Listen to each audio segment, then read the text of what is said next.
This video is on the Cambridge Audio CXA61, an integrated amplifier that offers a lot of features for the money, coupled with that amazing Cambridge Audio sound.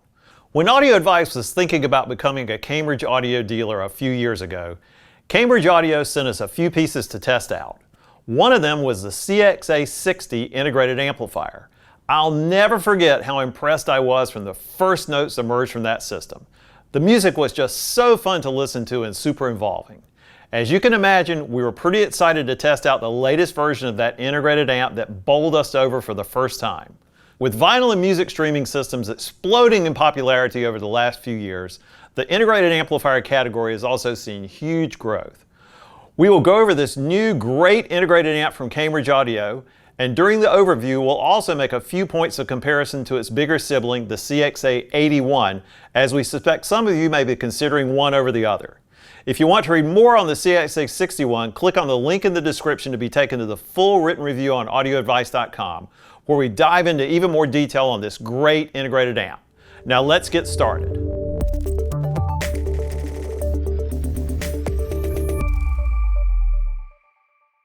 We always liked the look of the previous CX series in that they used a slightly tapered front panel and a solid front foot, which makes the unit look like it's floating in the air above your shelf.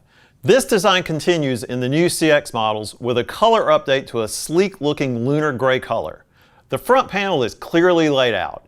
In the center, you'll see a display with the source selection buttons. Analog inputs are on the left and digital on the right.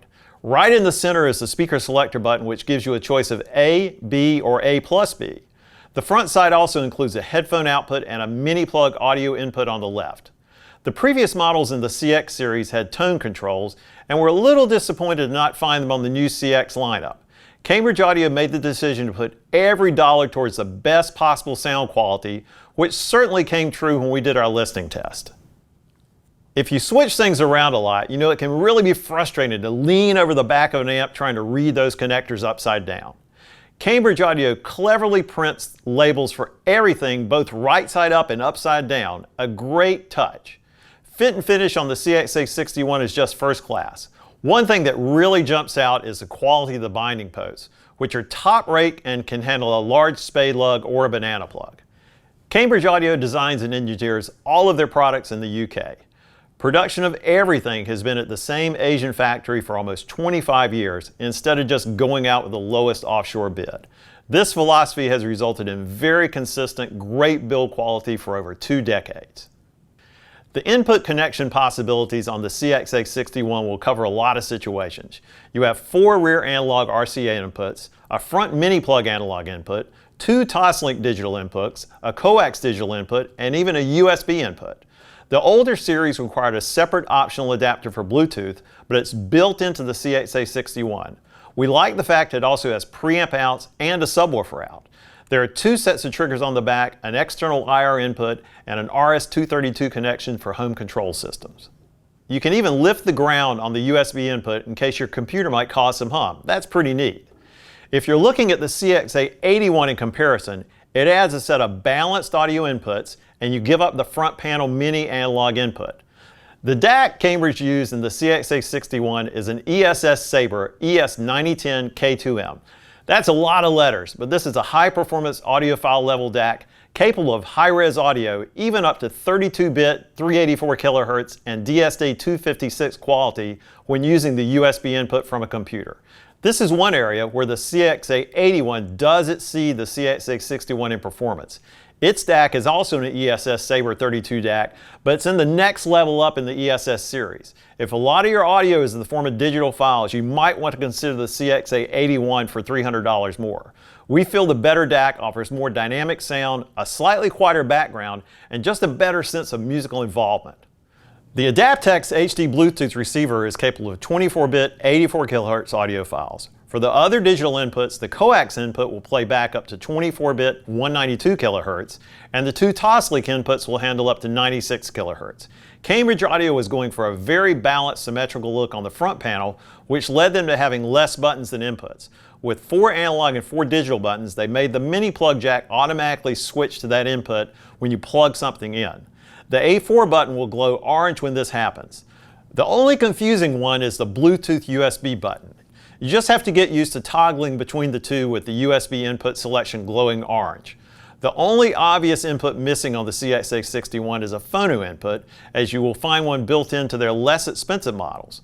When we asked the team at Cambridge about it, we got a very logical answer. Their feeling was that someone buying an amplifier of this quality would likely want a phono preamp better than the built-in type, and we totally agree. With 5 analog inputs and 4 digital inputs, the CXA61 can pretty much cover all of the bases for any music system. We also see many people connecting up their TV via the Toslink input for improved TV audio. If you have a music streamer with a digital audio output, you can connect it up that way to take advantage of the better quality DACs inside the CXA61. Bluetooth HD is icing on the cake for streaming music from your smartphone or tablet. Much of the technology inside the CXA61 came from the work Cambridge Audio did on their Edge series. Cambridge Audio has a philosophy of making the signal path as simple as possible with minimal parts in the circuitry. They also spend a lot of time critically listening to the parts that are used in the audio circuits to pick the best sounding versions. We have to say, the people who worked on the upgraded design and listening tests get a big round of applause. This new version sounds much better to our ears with a sense of more power, and it just makes you want to keep playing tunes as it's just a ton of fun to listen to. Don't let the 60 watts of power per channel rating on the CXA61 make you think this amp does not have enough guts to drive difficult speakers. In fact, it is just the opposite. With its huge power reserves, this amp performs more like a much more powerful amp in terms of real-world listening. We find it can drive most mid-price tower speakers with ease. However, we must state the CXA81 for a few more dollars does sound even more powerful to our ears with a greater sense of effortless sound. We connected the CXA61 up to our best-selling pair of bookshelf speakers, the Klipsch RP600M speakers, which by the way is just a magical speaker for the money. Our source was a Sonos port with its digital output going into the CXA61 coax digital input. The amp felt like the perfect match for these speakers as it drove them extremely well. As you might imagine, the Klipsch speakers have the ability to rock the house, which could easily be done with the CXA61 driving them, but they also maintain a really full sound when we turn down the volume. These bookshelf speakers can get down pretty low, and the bass was full and fast using the CXA61. Stereo imaging was just spot on with a wide and deep soundstage. Paired with just about any speakers that are somewhat easy to drive, the CXA61 will perform way beyond what you would expect for what it sells for. Of course, the question comes up, is the CXA81 worth the $300 jump? This really depends on how critical your ear is and how revealing your speakers are. For most moderately priced bookshelf speakers and smaller towers, the CXA61 will be great. However, if you really critically listen and have speakers that have an efficiency number lower than 88 or 89 dB, you might want to think about the CXA81. Its digital section is a pretty big jump up that you can hear on better speakers, and it does have more reserve power for demanding speakers. The CXA61 has enough inputs to satisfy just about any system we can think of.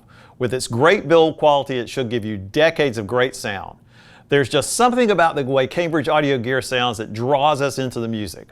We find when we listen to their products, the system takes on a quality that makes you tap your toes and want to just pull out more music. It's hard to describe it until you experience it for yourself, but you will certainly have a big smile on your face when playing your favorite tunes back through the Cambridge Audio CXA61. If you're looking for an amp in the $1,000 price range and down, the CXA61 should be on your list. It's definitely worth saving up for if you're thinking in the $500 to $900 price range, as most people keep their integrated amps for 10 years or more. If you have any questions about the CXA61 or any other home audio or home theater gear, give us a call, chat with us on audioadvice.com, or stop in one of our Raleigh or Charlotte, North Carolina showrooms. Thanks for watching. If you like this video, be sure to give it a like and subscribe to our channel so you can never miss the latest home audio and home theater content. We'll see you next time.